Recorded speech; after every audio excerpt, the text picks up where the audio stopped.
Hello everyone, हम 15th के chapter biodiversity and conservation को आगे कंटिन्यू कर रहे हैं। पिछली वीडियो में हमने genetic diversity, species diversity and ecological diversity क्या होती है उसको समझा था। आज हम देखेंगे how many species are there on earth and how many in India.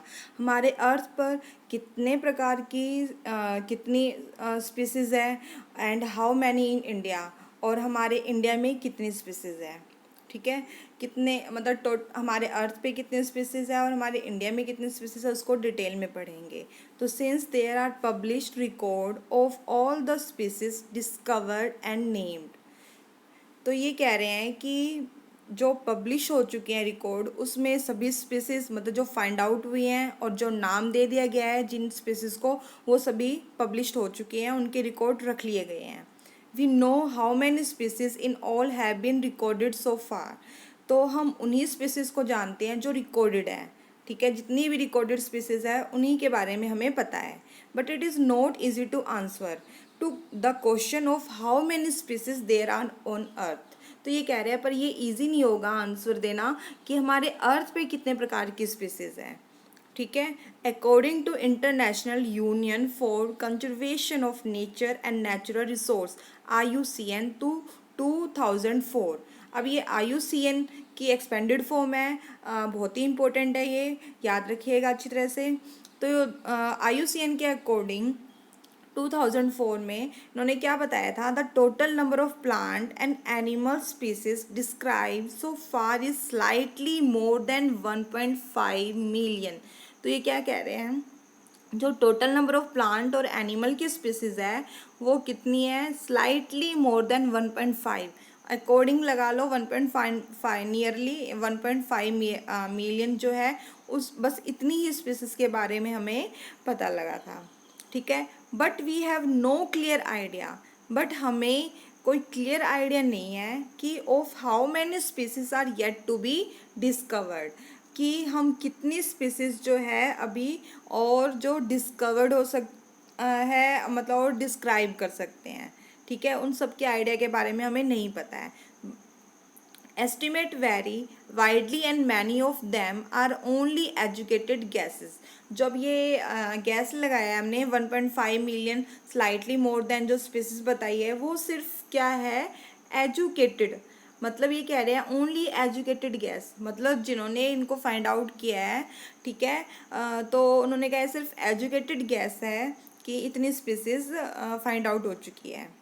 ठीक है, for many taxonomic group species inventories are more complete in temperate than in tropic countries. अब इन्होंने देखो क्या बोला है, for many taxonomic group species, जो ये ग्रुप और स्पीसीज को जो हमने एक ग्रुप में रखा है उनको नाम दिया है।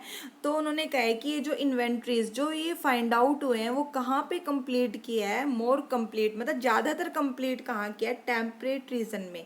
ठीक है, ट्रॉपिकल जो कंट्रीज़ है वहाँ पे अभी कंप्लीट जो है वो फाइंड आउट नहीं हुई है स्पीसीज। ठीक है, अब आगे देखो क्या कह रही है, consider that an overwhelming large proportion of the species waiting to be discovered are in the tropics. जैसे कि अभी बताया था आपको कि ट्रॉपिक कंट्रीज जो होती हैं वहाँ पे अभी भाई फाइंड आउट नहीं किया कंप्लीट, इसलिए ये कह रहे हैं क्या है, ट्रॉपिक रीजन में जो स्पीसीज जो है वो वेट कर रहे हैं डिस्कवर्ड के लिए, मतलब ट्रॉपिक्स रीजन में और भी स्पीसीज जो है वो फाइंड आउट हो सकती हैं।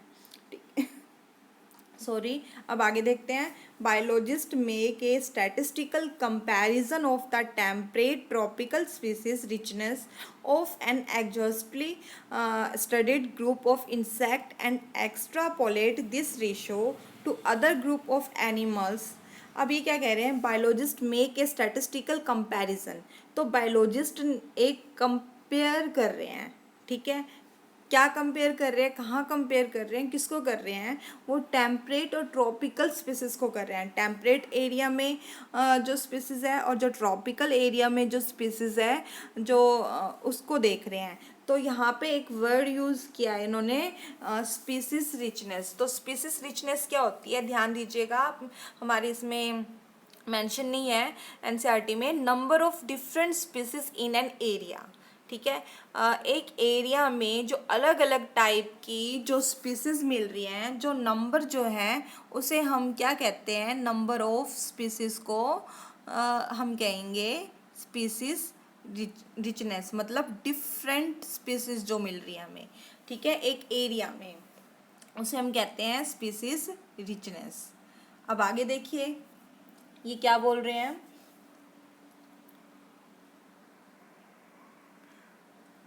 Often exactly study group of insect and extrapolate this ratio to other group of animals। मतलब उन्होंने ये देखा कि वहाँ पे जो इंसेक्ट का ग्रुप मिल रहा है और जो एनिमल्स और प्लांट्स के जो भाई ग्रुप जो मिल रहे हैं, we they gross estimate of total number of species on earth. वो क्या है, ग्रोस एस्टिमेट, बहुत बड़ा ही एस्टिमेट बना रहे हैं total number of species on अर्थ पर। ठीक है, कहने का मतलब क्या है, तो अच्छी तरह से समझिए। ये कह रहे हैं कि हमारे अर्थ पे जो टोटल नंबर ऑफ स्पीसीज है एनिमल्स और प्लांट की, ठीक है, जब हम कंबाइन भी करते हैं एनिमल और प्लांट को, उससे भी क्या है, जो ज़्यादा जो स्पीसीज हमें मिल रही है वो किसकी मिल रही है, इंसेक्ट की। ठीक है, आई होप आप इतना समझ गए होंगे। ठीक है, अब हम आगे देखते हैं क्या है। सम extreme estimate ranges from 20 to 50 millions, but a more conservative and scientifically sound estimate made by Robert May places the global species diversity at about 7 million। तो इन्होंने ये कहा है कि हम एस्टिमेट लगाए एक्सट्रीमली, तो वो कितना रेंज बताया इन्होंने, 20 to 50 मिलियंस का। ठीक है, पर रॉबर्ट में जो है, रॉबर्ट साइंटिस्ट है, टेक्सोनोमिस्ट है, तो उन्होंने क्या बताया, इन्होंने ये बताया कि अगर हम ग्लोबल स्पीसीज डाइवर्सिटी देखें तो वो अभी क्या है, एट अबाउट 7 मिलियन के। मतलब हमें ज़्यादा स्पीसीज के बारे में पता नहीं चला है। वो ये कह रहा है कि 7 मिलियन जो स्पीसीज जो है एस्टिमेट लगाए कि वो कंजर्व है, अभी भी प्रेजेंट है। ठीक है, बस हम कितने मिलियन स्पीसीज के बारे में जान चुके हैं, वो है 1.5 मिलियन। ठीक है, इतनी स्पीसीज जो है उसके बारे में हमें पता लगा है। अभी बहुत सारी स्पीसीज जो है वो अभी फाइंड आउट होने के लिए बाकी है। ठीक है, आई होप आप इतना समझ गए होंगे। देखिए नीट में और चाहे आपके एग्ज़ाम जो बोर्ड एग्ज़ाम है उसमें भी इसमें से एक एक 1 मार्क्स के क्वेश्चन आएंगे। तो इसमें से यही क्वेश्चन बनते हैं कि कौन से एरिया में ज़्यादातर स्पीसीज फाइंड आउट हुई है, कौन से एरिया में फाइंड आउट नहीं हुई है। जैसे कि यहाँ पे ये बता रहे हैं कि टेम्परेट रीजन में हमने ज़्यादातर फाइंड आउट किया है, ट्रॉपिकल कंट्रीज़ अभी रहती हैं। ठीक है, और रॉबर्ट मे के अकॉर्डिंग कितनी कंजर्वेटिव है, और टोटल जो है भाई IUCN 2004 में कितनी स्पीसीज के बारे में बताया गया है कि वो फाइंड आउट हो चुकी है, रिकॉर्डेड है। ठीक है, तो आई होप आप इतना समझ गए होंगे। ठीक है, यह हमने कल देखा था, मतलब सॉरी कल जो वीडियो बनी थी उसके अंदर हमने किया था ये जेनेटिक डाइवर्सिटी के बारे में। तो मैंगो का एग्जांपल किया था हमने, वैरायटी ऑफ मैंगो। फिर हमने स्पीसीज डाइवर्सिटी देखी थी, पढ़ा था उसके बारे में, तो स्पीसीज डाइवर्सिटी का एग्जांपल था। और फिर ये इकोलॉजिकल डाइवर्सिटी के एग्जांपल थे। ठीक है, अब हम आगे पढ़ते हैं, आगे इसके बारे में क्या बता रखा है। तो देखिए क्या है, let us look at the some interesting aspect about earth's biodiversity based on the currently available species inventories. तो इन्होंने ये कहा है कि हम देख रहे हैं, अब हम स्टडी करेंगे थोड़ा सा जो करंट जो स्पीसीज इन्वेंट हो चुकी है, ठीक है, जिनके बारे में हमने मतलब जिनका डाटा अवेलेबल है। ठीक है, तो उसके अकॉर्डिंग ये क्या कह रहे हैं, more than 70% of all the species recorded are animals. ठीक है, while plant including algae, fungi, bryophyte, gymnosperm, angiosperm comprise no more than 22% of the total. देखिए डाटा जितना भी रिकॉर्डेड है, कितने परसेंट कौन सी स्पीसीज है, वो बहुत ही इंपॉर्टेंट है। तो आप अच्छी तरह से समझिएगा इसे। तो ये क्या कह रहे हैं कि जो 70% जो स्पीसीज है, मतलब जितनी फाइंड आउट हुई है सभी स्पीसीज, ठीक है, उसमें से एनिमल्स की स्पीसीज कितनी है, 70%। ठीक है, और जबकि जो प्लांट जो है, प्लांट के अंदर ही इन्होंने फंगाई को लिया है, एल्गी। ठीक है, तो ये सारी इन्होंने, क्योंकि पहले जब 2 किंगडम था तो प्लांटिया में ही आते थे ये algae, fungi, bryophyte, gymnosperm and angiosperm. जब 5 किंगडम क्लासिफिकेशन हुआ तब फंगाई जो है वो अलग हुआ था। ठीक है, अभी इसलिए इन्होंने अभी यहाँ पे फंगाई को प्लांट में ही लिया है। ठीक है, तो ज़्यादा कंफ्यूज मत होइएगा आप। तो ये कह रहे हैं कि जब हमने कंपेयर किया तो एनिमल्स जो थे वो 70% थे टोटल स्पीसीज के, और जबकि प्लांट जो थे वो कितने परसेंट है, नो मोर देन 22%, मतलब 22 से कुछ ज़्यादा नहीं थे, मतलब 22 के अराउंड लगा लीजिए आप। ठीक है, आई होप आप इतना समझ गए हो। अब जैसे इन्होंने एग्जाम्पल के थ्रू समझाना चाहते हैं, ये among animals insect are the most species rich taxonomic group. अभी हमने क्या 70% है, तो इसका मतलब क्या है, ये स्पीसीज रिच टैक्सोनॉमिक ग्रुप है। ठीक है, तो उन्होंने कहा कि एनिमल्स में इंसेक्ट जो है वो सबसे ज़्यादा स्पीसीज मिल रही है। ठीक है, तो इन्होंने ये कहा है कि making up more than 70% of the total. तो इन्होंने ये कहा है कि ये क्या बना रही है, ये 70% बना रहे हैं टोटल का। देखिए अभी हमने क्या किया है, अभी हमने किया था कि टोटल स्पीसीज कितनी है, मतलब टोटल 100 होगी। ठीक है, उस 100 में से 70% जो है वो एनिमल्स हैं। ठीक है, अब एनिमल्स में इन्होंने ये कहा है कि इस 70% जो है ना, इसका भी जो 70% जो है वो क्या है, वो इंसेक्ट है। ठीक है, आई होप आप ये समझ गए हो।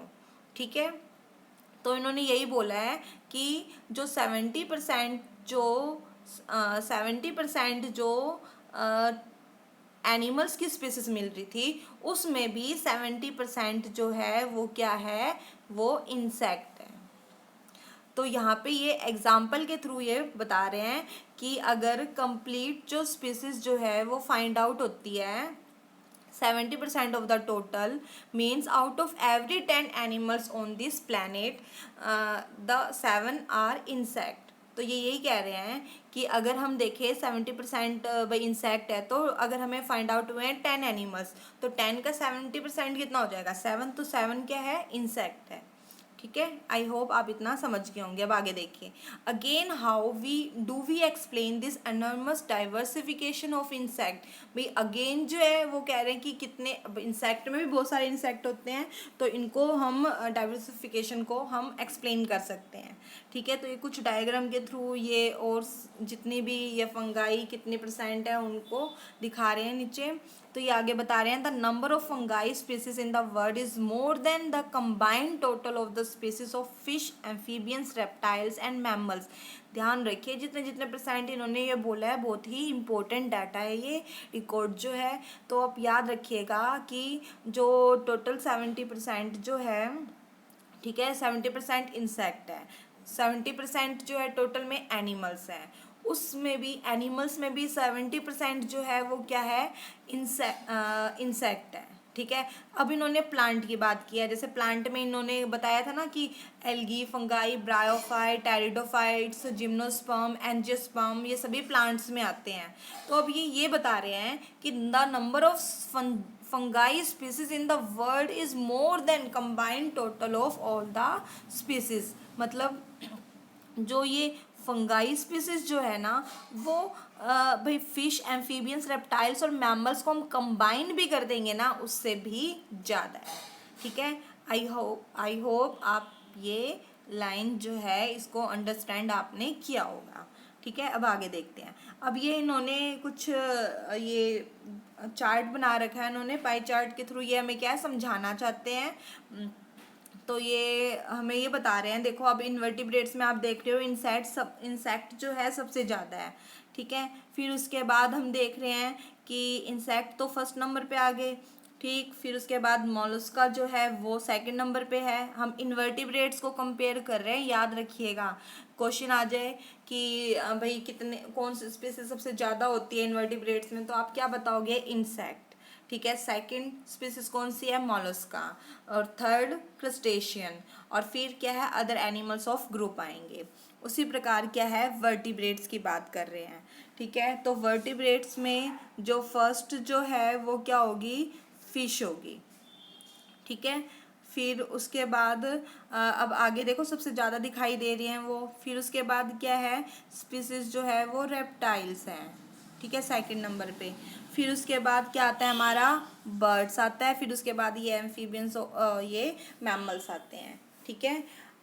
तो अभी आपने किया था जो फंगाई की जो स्पीसीज है वो क्या है, फिश, एम्फीबियंस और रेप्टाइल्स और मैमल से ज़्यादा है। तो इन्होंने यही दिखाया है, फिश, रेप्टाइल्स और मैमल्स को हम कंबाइन कर देंगे तो उससे भी क्या होगी, ज़्यादा स्पीसीज होंगी, ठीक है। अब देखो यहाँ पे इन्होंने प्लांट्स को कंपेयर किया है, तो प्लांट्स को कंपेयर कर रहे हैं तो सबसे ज़्यादा हमने क्या किया है, फंगाई किया है, ठीक है। तो सबसे ज़्यादा क्या होगी भाई, इन स्पीसीज में वर्टिब्रेट से जो कंबाइन किया था हमने, फिश, बर्ड्स, रेप्टाइल्स, तो इन सबको कंबाइन किया तो उससे ज़्यादा फंगाई है। बट हम प्लांट्स में कंप्लीट में देखेंगे तो क्या होता है, एंजियोस्पर्म जो है वो सबसे ज़्यादा है, ठीक है। जब हम प्लांट में देखेंगे तो एंजियोस्पर्म सबसे ज़्यादा हो गए, फिर फंगाई होगी, फिर उसके बाद एल्गी हो गए, फिर अदर्स हो गए, ठीक है, जैसे कि आप यहाँ पे देख रहे हैं। तो ये बहुत ही इम्पोर्टेंट है ये डाटा जो है, तो कैसे भी वो पूछ सकते हैं, इसलिए आप अच्छी तरह से समझिएगा इसे और याद भी रखिएगा। अब आगे ये कह रहे हैं, it should be noted that these estimate do not give any figure for prokaryotes. देखिए इन सब में कहीं पर भी हमने प्रोकैरियोट्स के बारे में नहीं पढ़ा, मतलब अभी प्रोकैरियोट्स जो है उसका कोई एस्टिमेट नहीं लगाया है इन्होंने, ठीक है, जिसके अंदर बैक्टीरिया आते हैं। तो biologist are not sure about, तो बायोलॉजिस्ट क्या है, कोई श्योर नहीं है कि how many prokaryote species there might be, भी कितनी प्रोकैरियोटिक स्पीसीज है, ठीक है। अभी रिसेंटली हमने कोरोना वायरस के बारे में पढ़ा है, तो वो भी क्या है, वो मतलब अभी बहुत सारी जो स्पीसीज है अभी फाइंड आउट होने बाकी है, ठीक है। तो वही है, एनवायरनमेंट और जैसे जैसे चेंज हो रहा है तो उसके अकॉर्डिंग क्या है, स्पीसीज में भी मॉडिफाई होते हैं और कुछ न्यू स्पीसीज भी फॉर्म होती हैं, ठीक है। अब आगे देखते हैं क्या है, the problem is that conventional taxonomic method are not suitable for identify microbial species and many species are simply not culturable under laboratory condition. अब देखो ये रीज़न बता रहे हैं, ठीक है, प्रोकैरियोटिक स्पीसीज अभी फाइंड आउट क्यों नहीं हो पाई है कंप्लीट। तो उन्होंने ये कहा है कि हम भाई कोई टैक्सोनोमिक मेथड नहीं है ऐसा कि उसको जल्दी से मतलब आइडेंटिफाई करने में हमारी हेल्प करे माइक्रोबियल स्पीसीज को, ठीक है, उसको आइडेंटिफाई करना बहुत ही मतलब थोड़ा मुश्किल है। And many species are simply not culturable, और कई स्पीसीज तो ऐसी होती है सॉरी जिसे हम कल्चर नहीं कर सकते हैं लैब के अंदर। तो इस वजह से क्या है, प्रोकैरियोट्स जो है वो अभी कंप्लीट फाइंड आउट नहीं हो पाई है। तो क्वेश्चन भाई आ सकता है ये कि प्रोकैरियोट्स अभी फाइंड आउट क्यों नहीं हो पाई है, ठीक है। तो आप बताओगे प्रॉब्लम क्या है, conventional taxonomic method not suitable for identify microbial species and not culturable, जो स्पीसीज जो है वो कल्चर नहीं किया जा सकता है लैब के अंदर, ठीक है। इफ़ वी एक्सेप्ट बायोकेमिकल और molecular criteria for dealing species for this group for delineating species for this group, then their diversity also might run into million। अगर हम बायोकेमिकल और मॉलिक्यूलर क्राइटेरिया देखें तो स्पीसीज क्या है, मिलियंस में run कर रही है, ठीक है। आई होप आप इतना समझ गए होंगे। अब थोड़ा सा और है इसके बारे में, देखिए although India has only 2.4% of the world land area.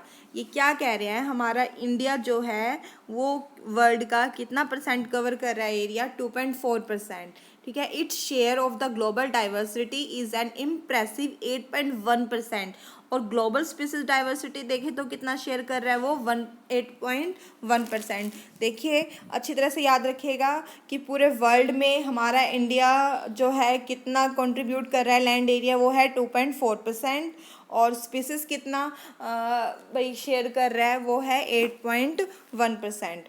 That is world make our country, इस वजह से क्या है हमारी कंट्री क्या है, वन ऑफ 12 मेगा डाइवर्सिटी। तो इन्होंने यही कहा है कि हमारे पूरे वर्ल्ड में ये क्या है 12 में से एक मेगा डाइवर्सिटी में काउंट होता है। कौन? हमारा इंडिया। तो 12 मेगा डाइवर्सिटी और कौन कौन से हैं भाई? ऑस्ट्रेलिया जो है वो है, और Brazil, Australia, Brazil, China, Colombia, तो ये सब क्या है मेगा डाइवर्सिटी है। तो इन ये हमारा इंडिया भी इसमें आता है, इंडोनेशिया, तो ये सारे मैक्सिको, पेरू, कॉन्गो, ये सभी क्या है हमारे मेगा डाइवर्सिटी भाई मेगा डाइवर्सिटी में आते हैं। क्यों बोला इनको मेगा डाइवर्सिटी? क्योंकि इनका कंट्रीब्यूशन जो स्पीसीज जो है वो ज़्यादा मतलब वो ज़्यादा शेयर करते हैं, वो इस वजह से हमने मेगा डाइवर्सिटी बोला है। ठीक है, अब आगे देखिए क्या है, nearly 45,000 species of plant and twice as many of animals have been recorded from India। अब ये क्या कह रहे हैं, 45,000 स्पीसीज जो है प्लांट की, और उससे भी डबल स्पीसीज जो है एनिमल्स की हमारी इंडिया से रिकॉर्ड हुई है। ठीक है, how many living species actually they are waiting to be discovered and name. अब कितनी स्पीसीज वेट कर रही है डिस्कवर्ड होने के लिए और नेम के लिए, तो वो हमें अभी कंप्लीट जो है भाई कंप्लीट एस्टिमेट नहीं लगा सकते हैं। तो अभी पीछे हमने रॉबर्ट मे का किया था कि कंजर्वेशन कितनी कंजर्व है अभी भी, तो भाई एस्टीमेट लगा रहे हैं ये। ठीक है, पूरा कंप्लीट वो नहीं है। तो if we accept may global estimate, अगर हम मे ग्लोबल एस्टीमेट को एक्सेप्ट करते हैं तो कितनी रिकॉर्ड हुई है, 22% ऑफ टोटल स्पीसीज, मतलब पूरी कंप्लीट टोटल स्पीसीज का सिर्फ 22% ही रिकॉर्ड हुआ है। ठीक है, applying this proportion to India diversity figure we estimate that they are probably more than 100,000 plant species and more than 300,000 animal species yet to be discovered and described। तो ये कह रहे हैं कि इतनी स्पीसीज जो है प्लांट और एनिमल्स की अभी डिस्कवर्ड और डिस्क्राइब होने के लिए बची हुई है। ठीक है, एस्टिमेट लगा रहे हैं, we estimate that they are probably more than, इतनी स्पीसीज क्या है डिस्कवर्ड हो चुकी है, डिस्क्राइब हुई है बस। Would we ever be able to complete the inventory of the biological wealth of our country? अब इन्होंने कहा है कि ये जो स्पीसीज जो होती है वो क्या है हमारी कंट्री की बायोलॉजिकल वेल्थ में हेल्प करती है। ठीक है भाई, सहायक है, क्योंकि हमें इन डाइवर्सिटी से ही बहुत सारी जो बायोडाइवर्सिटी है, जो प्लांट है, जो एनिमल स्पीसीज है, उनसे बहुत कुछ मिलता है। ठीक है, उसको आगे डिटेल में करोगे नीचे। तो consider the immense trained man power and the time required to complete the job. भाई इन्होंने कहा है कि अगर हम कंसिडर करें कि इमेंस पावर को, टैक्सोनोमिस्ट को, कि वो अपना जो टाइम मतलब उनको अपने जॉब को कंप्लीट करने में कितना टाइम लगेगा, तो भाई सिचुएशन हम कुछ सही अच्छी तरह से वो नहीं कह सकते कि कितनी स्पीसीज कब तक काउंट हो जाएगी। ठीक है, the situation appear more hopeless when we realise that a large fraction of these species faces the threat of becoming extinct even before we discovered then. तो ये कह रहे हैं कि सिचुएशन ऐसी भी क्रिएट हो सकती है कि जो हम जब डिस्कवर्ड करेंगे ना, तो उस टाइम तक बहुत सारी स्पीसीज जो है एक्सटिंक्ट हो जाएगी, मतलब विलुप्त हो जाएगी, ख़त्म हो जाएंगी। किस वजह से? क्योंकि एनवायरनमेंट चेंज होता है, और सबसे ज़्यादा तो हम रिस्पॉन्सिबल है ह्यूमन एक्टिविटी की वजह से। ठीक है, तो ये बताया इन्होंने। Nature's biological library is burning even before we catalog the titles of all the books stocked there। अब इन्होंने यही कहा है कि जब हम भाई देखने चलेंगे स्पीसीज, कितनी स्पीसीज कहाँ पे कितनी मिल रही है, उसको जब तक कैटलॉग करेंगे, इतने में क्या है बहुत सारी नेचर बायोलॉजिकल लाइब्रेरी जो है वो बर्न हो जाएगी, मतलब ख़त्म हो जाएगी। भाई एनवायरनमेंट की वजह, भाई एनवायरनमेंट की वजह से क्या, एनवायरनमेंट को जो चेंजेस आते हैं, ज़्यादा गर्मी या सर्दी पड़ती है, कुछ भी हो, जो भाई ऑर्गेनिज्म के लिए भाई वो उनको टॉलरेट नहीं कर पाते हैं, तो वो उन सब के रिस्पॉन्सिबल अभी फ़िलहाल हम हैं। ठीक है, क्योंकि पहले भी एनवायरनमेंट चेंज होता था, पर अब जो चेंजेस आ रहे हैं वो ह्यूमन एक्टिविटी की वजह से आ रहे हैं। तो इन्होंने ये कहा है कि अगर हम भाई न्यू स्पीसीज को स्टॉक करते हैं तो इतने में क्या है, कुछ जो बायोलॉजिकल लाइब्रेरी के अंदर जो स्पीसीज है वो बर्न हो जाएगी, एक्सटिंक्ट हो जाएगी। आई होप आप ये ग्लोबल डाइवर्सिटी जो है स्पीसीज की आपने अंडरस्टैंड किया होगा, आपको समझ में आ गया होगा। ठीक है, अब नेक्स्ट वीडियो में हम इस चैप्टर को आगे कंटिन्यू करेंगे। Thank you.